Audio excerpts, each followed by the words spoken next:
Welcome to the Kumar Dev education. भाग इन बुरदान फरोशों से। रामानंद सागर। अनुवाद शंभू यादव। हमारे गांव पर जब मुसलमानों ने हमला किया तो प्रभात का समय था। मैं नदी के किनारे सूखी टहनियां इकट्ठा कर रही थी। लंबी कड़ी बहुत दूर तक फैली हुई है। मैं बचपन से इन पेड़ों की सबसे ऊंची टहनियों तक चढ़ जाया करती थी और फिर दूर तक नदी की चमचम लहरों को देखकर प्रसन्न हुआ करती थी। पर नदी में तैरती भी थी। जब मैं 13-14 वर्ष की थी तो एक ही सांस में नदी के आर पार तैर सकती थी। वह कई असंबंधित बातों के टुकड़े इस प्रकार जोड़ती चली जा रही थी जैसे वह किन्हीं मीठे सपनों के बीच बड़बड़ा रही हो। और आनंद को तो उस समय नदी की वो बलखाती चमकती लहरें और सुंबल के पेड़ों की लंबी कड़ी और इसकी टहनियों में झूमते नुकीले लाल फूलों के बीच किसी प्यारी सी बेल की तरह झूलती हुई एक नन्ही ही सी लड़की जैसे यह सब कुछ आनंद को उसकी आंखों में झूलता हुआ दिखाई दे रहा था। और वह इन आंखों में होने वाले नाटक को बस देखे ही जा रही थी। यहाँ तक कि लड़की को भी इस बात का अनुभव हो गया। और फिर जैसे उसका सपना अकस्मात टूट गया। लड़ियां जैसे टूटकर धूल में बिखर गईं। और वह काल्पनिक आंखों से उतरकर फिर कड़वी वास्तविकता की मिट्टी कुरेने लगी। मुसलमान नदी के उस पार से नावों में बैठकर हमारे गांव पर हमला करन गए थे। मैं सूखी लकड़ियां चुनते चुनते किनारे के बिल्कुल समीप आ गई थी। मेरे पति भी थोड़ी दूर पर इसी कार्य में व्यस्त थे। मैंने नावों को इधर आते नहीं देखा, केवल कुछ आवाजें सुनी। सुबहानल्लाह, क्या जवान छोकरी है। मैंने जो घूमकर देखा तो 3-4 हटूटे कट्टे मुसलमान छोटी छोटी कुल्हाड़ियां लिए मेरी तरफ बड़े चले आ रहे थे। 20 अभी नाव से उतर रहे थे और इनके पीछे अभी कई और नावें आ रही थीं। मेरी चीख निकल गई। मैं लकड़ियां फेंक अपने पति को आवाजें देती हुई एक ओर को भागी। पर मैंने देखा, मेरा पति मुझसे पहले भागना प्रारंभ कर चुका था। और अब तक बहुत दूर निकल गया था। उसने संभवतः मुझसे पहले इनको तरते देख लिया होगा, पर मुझे बचाने की बजाय वह अपनी जान बचाकर भाग गया। मैं भी पूरी शक्ति से भागी। और वह कुछ क्षणों के लिए रुक गई। दोबारा शुरू करते हुए उसकी आवाज पहले से धीमी पड़ गई थी। मेरी तरह गांव वकी और बहुत सी औरतें इनके चंगुल में आ फंसी थीं। अपने यहाँ के कई बूढ़े और नवयुवकों की लाशें हमने गांव में देखी। पर इनमें हमारे घर का कोई भी न था और तब मुझे अपने पति का भाग जाना अत्यंत बुद्धिमानी का काम लगा। उसने स्वयं को बचा लिया था। और मेरे अमित प्रेम को भी साथ ले गया था।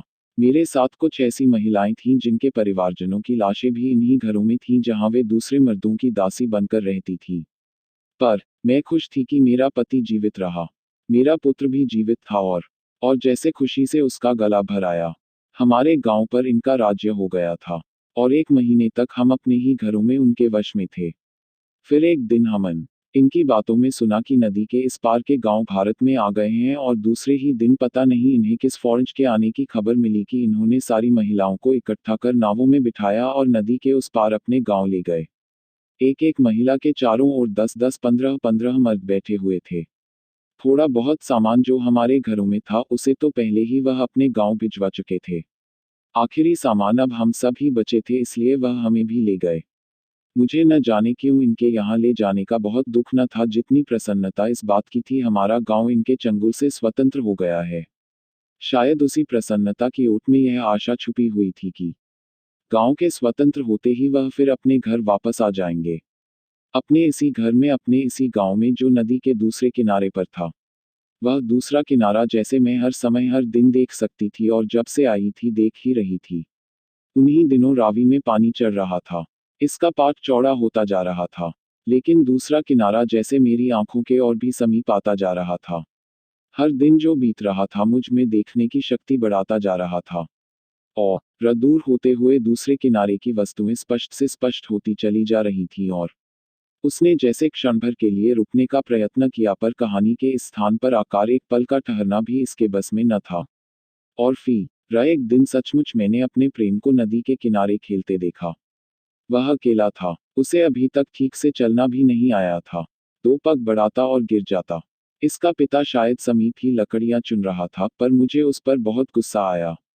नदी की लहरें बिफर रही थी। बाढ़ आने का डर था और उन्होंने नदी के किनारे खलने के लिए छोड़ दिया था। क्या इन्हें उसकी सुरक्षा की भी फिक्र नहीं। मैं तड़प उठी। मैं एक बार वहां जाकर उनसे इतना कह आना चाहती थी कि जब तक मैं लौट ना आऊं, प्रेम को इस तरह अकेला नदी पर मत छोड़ा करें। पर वहां एक बार भी इतने समय के लिए जाना बड़ा कठिन था। मैं और मेरी तरह ही हर महिला इन दरिंदों के बीच जकड़ी हुई थी। उसने उठकर पानी पिया, पर उसने जब दोबारा बात शुरू की तो जैसे उसका गला बैठा था। आनंद मूर्ति बना सब कुछ सुनता रहा और वह इस तरह कहे जा रही थी जैसे वहां कोई सुनने वाला था ही नहीं। फिर मुझे अचानक ये विचार आए कि कहीं वह मुझे तो नहीं ढूंढ रहा है। वह उसी बड़े सुंबल के नीचे खेल रहा था जहां उस दिन मैं लकड़ियां चुन रही थी। आज पानी वहां तक पहुंच चुका था, तो क्या उन्होंने उसे यह भी बता दिया था कि इस जगह से मुंह सलमान मुझे उठाकर ले गए हैं। ये सोचकर मुझे और भी दुख हुआ। उसे अभी तो पूरी बातें करना भी कहाँ आया था, जब मेरे वापस जाने पर वह अपनी तोतली जुबान में केवल एक शब्द में कई अक्षर चुनकर कहेगा मुसलमान। तो मैं उसे क्या जवाब दूंगी? और अब वह क्या सोच रहा होगा? उस सुंबल के मोटे तनों के आसपास वह अपनी माँ को कहाँ ढूंढ रहा होगा? वह किस तरह मुझे बुला रहा होगा? माँ, माँ, माँ। वारी जाए बेटा, बेधड़क मेरे मुंह सा निकल गया, पर उस तक आवाज न पहुंच सकी और मैं व्याकुल हो उठी। इतने में और गजब हो गया कि वह लड़खड़ाता हुआ चलने के प्रयत्न में किनारे के पास ही गिर गया। पानी की लहरें उसके समीप तक आ रही थी। मुझसे और सह न गया और मैं इस मकान की खिड़की से, जहां से यह सब कुछ देख रही थी, पलक झपकते ही साथ वाले मकान की छत पर कूद पड़ी। वह घास की छत कहाँ से टूटी और मैं कहाँ कहाँ फिसली मुझे कुछ पता नहीं, केवल इतना पता था कि जमीन पर जहां मैं गिरी थी वहां बहुत कीचड़ था, पर रुकने की आवश्यकता ही कहाँ थी। मैं बिना सोचे बेचारे नदी की ओर भागी। अपनी पूरी शक्ति से तैरती रही, पर आंखें उसी ओर गड़ी थी कि क्या देखती हूं कि वो भागे गे आए और प्रेम को किनारे से उठाकर गोद में ले लिया। बस मेरे प्राण में प्राण आ गए। थकावट का अनुभव होने लगा और साथ ही जिस किनारे से आई थी उसी किनारे पर बहुत हंगामा सुनाई दिया। सर घुमाकर देखा तो सार गांव के मुसलमान इकट्ठे थे। एक नाव तैयार की जा रही थी और विभिन्न प्रकार की आवाजें सुनाई दे रही थी। तब मुझे इस बात का एहसास हुआ कि मैंने क्या किया है, और कि अब अगर मैं पकड़ी गई तो इसका परिणाम क्या हो सकता है। सबकी आंखें मुझ पर ही टिकी थी। मैंने तैरना छोड़ दिया। एक दो डुबकी खानी शुरू कर दी और फिर एक ऐसी लंबी डुबकी लगाई कि इन्हें यह विश्वास हो जाए कि मैं सचमुच डूब गई हूँ। बीच में मैंने जब सांस लेने के लिए एक दो बार सिर पानी से ऊपर किया तो देखा कि प्रेम अपने पिता की गोद में बैठा घर की ओर जा रहा है। बहुत मन चाहा कि उन्हें जोर से आवाज दूं कि ठहरिए, मैं भी आ रही हूँ। एक दिन जिस जगह तुम मुझे खो गए थे, आज उसी जगह से इकट्ठे चलो। पर फिर उस किनारे के मुसलमानों का विचार आता और मैं बहाने के तौर पर डूबने वालों की तरह हाथ पांव मारने लगती और फिर डूब जाती। दो तीन बार ऐसा करने के बाद जब मैंने से तैरना प्रारंभ किया तो मुझे पहली बार इस बात का एहसास हुआ कि मैंने कई दिनों से पेट भर खाना नहीं खाया है और मुझ में अब वह शक्ति नहीं रही। मैं बीच तक पहुंच चुकी थी, पर इसके बाद मुझे ऐसा लगा जैसे अब मैं और न तैर सकूंगी। उस मकान की छलांग लगाते समय भी शायद कई चोटें आई थीं जो ठंडे पानी में उभर आई थी। पर फिर मुझे प्रेम का विचार आया, उनका विचार आया और मैं सोचने लगी कि प्रेम मुझे देखते ही दूध पीना शुरू कर देगा और फिर मुझे ऐसा लगा जैसे मैं बाहों के जोर से नहीं, अपनी छातियों के जोर से तैर रही हूँ। मैं दूसरे किनारे पर लगी तो शाम होने को आ गई थी और मेरा गांव बहुत ऊपर रह गया था, पर इसके बावजूद दूसर किनारे पर पांव रखते ही जैसे मेरी सारी थकावट, मेरी सारी परेशानी दूर हो गई थी और मैं भारत की धरती पर पहुंच चुकी थी। मेरी आत्मा खुशी से थरथरा उठी। इस समय मेरे दिल की क्या हालत थी मैं बयान नहीं कर सकती। बस ऐसा प्रतीत हो रहा था जैसे कोई इसके अंदर बैठा खुशी से नाच रहा हो। मैं गीले कपड़ों के बोझ के बावजूद तेजी से अपने गांव की ओर भागी जा रही थी। गीले कपड़े एक दूसरे से अटकते रहे। पांव उबड़ खाबड़ धरती पर टेढ़े मेढ़े होकर पड़ते रहे। पर मैंने एक भी ठोकर नहीं खाई, एक बार भी नहीं फिसली और भागती चली गई। हमारे गांव में कई दिए जल रहे थे, जैसे मेरे आने पर दीपमाला की गई हो, और इन सबसे ऊपर हमारे दो मंजिल मकान की रोशनी दिखाई दे रही थी। उस गांव में केवल हमारा ही मकान दो मंजिला था। मेरे ससुराल वाले वहां कई पीढ़ियों से साहूकारी का काम करते चले आ रहे थे, इसलिए आसपास के गांव वाले सब इन्हें जानते थे। मैं अपने घर के समीप पहुंच रही थी और सोच रही थी कि कल आसपास के कई गांवों से लोग इन्हें मुबारकबाद देने आएंगे। उनकी बहू दरिंदों के चंगुल से निकल आई। लोग उसकी बहादुरी और साहस के चर्चे करेंगे। दूर दूर से महिलाएं मुझे देखने आएंगी, जो इस तरह अकेली इस खूनी सी नदी को चीरकर जीवित निकल आई थी। और प्रेम, वह भी तो केवल एक ही शब्द में कई प्रश्न भर के पूछेगा, मुसलमान।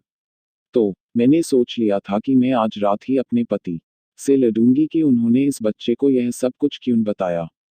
उससे उन्होंने यह क्यों नहीं कह दिया कि वह तुम्हारी नानी के घर गई है, पर फिर वह जवाब देंगे कि मैं यह कैसे कह देता।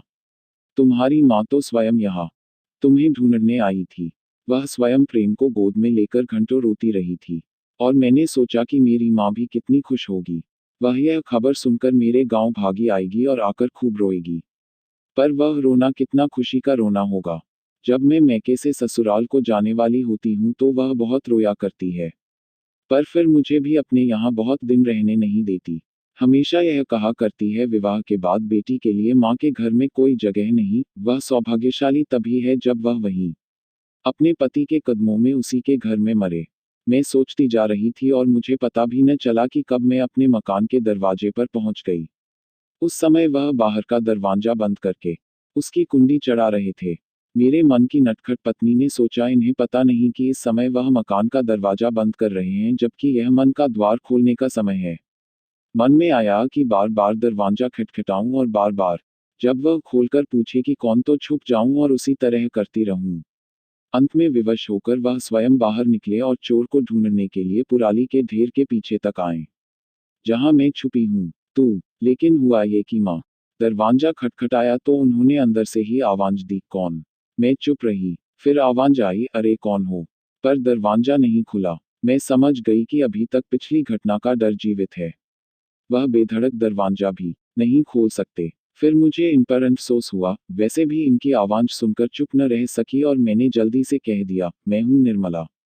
पता नहीं क्यों मेरी आवाज इतनी धीमी थी जैसे किसी के कान में कुछ कह रही हूं, पर उन्होंने सुन लिया था।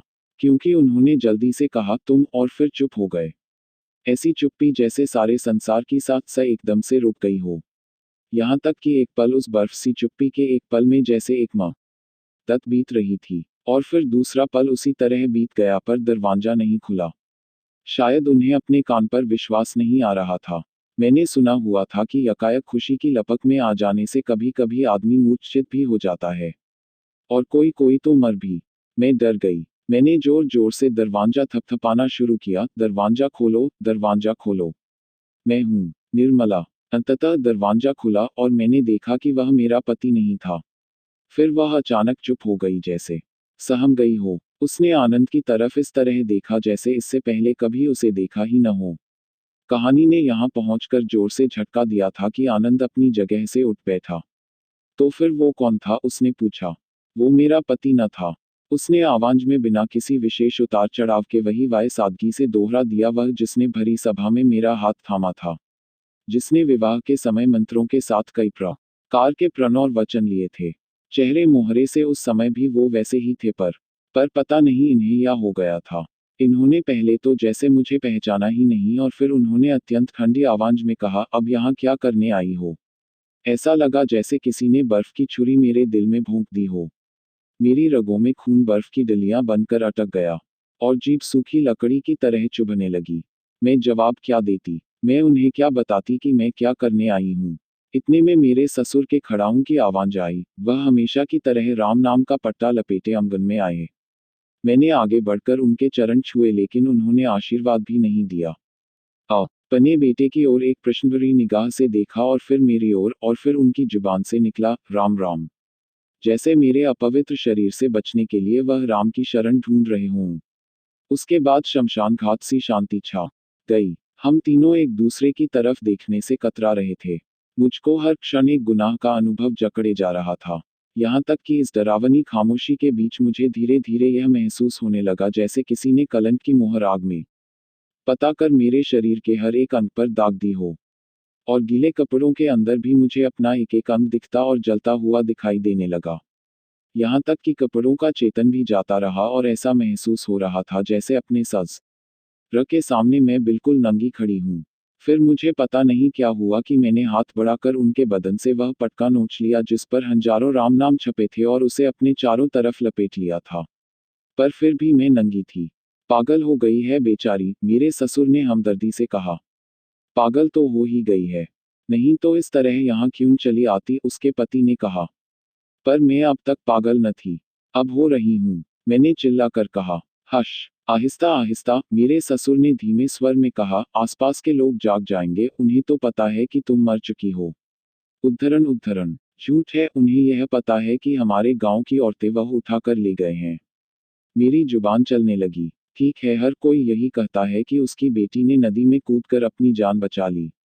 तो क्या इनमें से कोई भी अपनी बेटी को वापस नहीं लेगा? मुर्दों के भूत घर में कौन रखता है? हाय राम, कितना घोर अन्याय है। और मैं रोने लगी। अन्याय नहीं, संसार का व्यवहार ही ऐसा है। इज्जत मान के बिना यहाँ कोई जीवित नहीं रह सकता। मेरे ससुर मुझे बड़े आराम से समझा रहे थे। तुम तो हर न रामायण पढ़ा करती थी। क्या स्वयं भगवान राम ने अपने कुल की मर्यादा के लिए सीता को अपने घर से नहीं निकाला था? और माँ सीता तो सती थी। माता सीता तो सती थी, यह कहकर व्यंग्य का एक नया अंगारा मेरे शरीर पर रख दिया गया था, जिससे वह गहरे जख्म फिर से दहकने लगे। रामायण लिखने वाले ऋषियों के लिए मेरे दिल में बद्दुआएं निकली। या उन्होंने इसीलिए रामायण लिखी थी? क्या इसीलिए हिंदुओं को हर दिन रामायण पढ़ने को कहा जाता है? क्या इन ऋषियों ने हर पति को इसलिए भगवान बना दिया था कि उनके अत्याचार को मर्यादा का सच समझा जाए, और मेरा मर्यादा पुरुषोत्तम चुपचाप सुन रहा था? मुझे उस पर क्रोध नहीं आया। जो आदमी अपनी आंख के सामने अपनी पत्नी को औरों की भीड़ में फंसा देखकर कायरों की तरह भाग सकता था, वह अब इसे अपने परिवार की मर्यादा के हाथों तबाह होता देखकर और क्या कर सकता था? घर से निकले हुए मेरे ससुर ने मुझे शाबाशी दी। तुमने बहुत बुद्धिमानी की कि रात के अंधेरे में यहाँ आई हो। नहीं तो इतने बड़े घराने की लाज मिट्टी में मिल जाती। आते हुए उन्होंने मेरा ढाढ़स बंधाने के लिए यह भी कहा कि दुखी होने की कोई बात नहीं। हमने बदला ले लिया है। जितनी औरतें मेरे गांवों की वह इकट्ठा ले गए थे, उससे कहीं अधिक हम उनकी औरतें गांव में ले आए हैं। और उन्हें अपने अपने घरों में बसा लिया? मैंने चिढ़ाकर पूछा। हाँ, उन्हें घर में रखना तो गर्व की बात है ही। मेरे ससुर की छाती गर्व से फूल उठी और उन्होंने अंदर मकान की ओर इशारा करके कहा, अपने यहाँ भी दो है। इससे अधिक मैं कुछ और नहीं सुन सकी।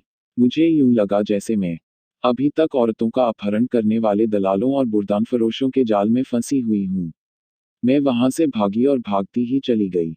मैं भागती चली जा रही थी और सोच रही थी कि मैं भागकर कहाँ जा रही हूँ। शरीफ औरत के लिए भारत में भी मुझे वही कुछ दिखाई दिया जो इनके पाकिस्तान में था। ये दोनों देश उन मुर्दों के थे जो शराफत के नकली पर्दे फाड़कर औरत के नंगे शरीर के आसपास अपने असली ढंग में नाच रहे थे। स्वयं औरत के इनमें कोई स्थान न था। धरती की तरह हमारों शरीरों के बंटवारा तो उन्होंने कर लिया था, पर एक औरत, एक माँ को शायद कोई भी अपने हिस्से में लेना नहीं चाहता था। मैं सोच रही थी और भागी ही चली जा रही थी, पर मुझे कहीं शरण न मिल रही थी। हर जगह मुझे भारत की धरती दिखाई दे रही थी। और इस धरती पर जगह जगह मुझे उस औरत के खून के धब्बे दिखाई दे रहे थे जिसका बलात्कार पाकिस्तान और हिंदुस्तान ने मिलकर किया था। इस अय्याशी में वह दोनों एक दूसरे से मिल गए थे। पर मैं इन दोनों की पहुंच से कहीं दूर निकल जाना चाहती थी। मेरे सामने रावी थी और वह भी मेरी ही तरह पाकिस्तान और हिंदुस्तान के बीच जकड़ी हुई दिखाई दी। इसको एक किनारे से पाकिस्तान ने पकड़ रखा था और दूसरे किनारे से भारत ने, पर फिर भी इसकी पवित्र लहरें अपनी मर्यादा बचाने के लिए कहीं भागी चली जा रही थी। मुझे एक सहेली मिल गई। मैंने सोचा मुझे भी वह अपने साथ बहाकर ले जाएगी। मैं बहुत थक गई थी और मुझसे अब अकेले नहीं भागा जा रहा था। मैंने अपने आप को रावी की गोद में डाल दिया, लेकिन वह भी मुझे छोड़ गई। शायद इसलिए कि मैं उसकी तरह पवित्र नहीं थी। मेरी इज्जत लुट चुकी थी। एक औरतों के तस्कर। Like, share and subscribe. Thanks for watching.